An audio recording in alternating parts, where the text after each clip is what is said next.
À présent, un tour dans le département du Poul où a pris fin le projet d'urgence d'appui à la relance de la production agropastorale et halieutique.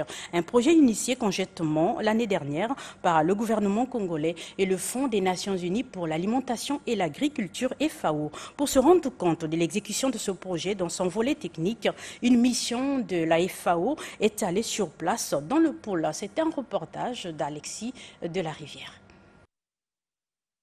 Après des années de crise sociopolitique qui ont durement affecté le secteur agropastoral et halieutique du département du Poul, ce département pourrait connaître sous peu son boom agricole et reconquérir sa vocation perdue du grenier du Congo.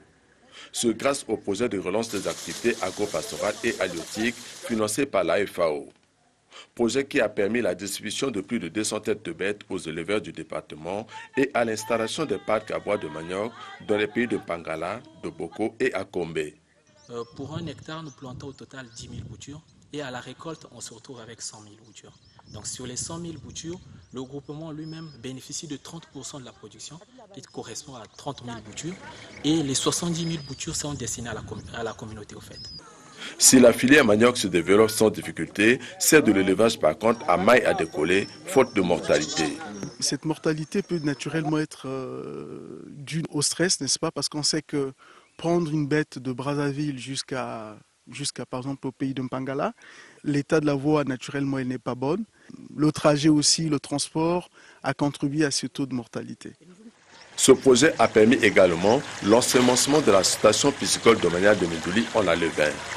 Au regard des résultats escomptés et de l'enthousiasme des bénéficiaires, la FAO plaide pour la capitalisation des acquis du projet au moment de son passage à échelle. Je saisis cette occasion pour lancer un appel aux équipes techniques qui sont sur le terrain, notamment du ministère de l'Agriculture, pour continuer à accompagner ces communautés. Parce que là, la durabilité même de ces résultats dépend de l'accompagnement technique, n'est-ce pas, que les communautés vont recevoir durant les prochains mois. Quant au volet maraîchage, il ne peut réellement commencer à cause de l'abondance des pluies dans le département.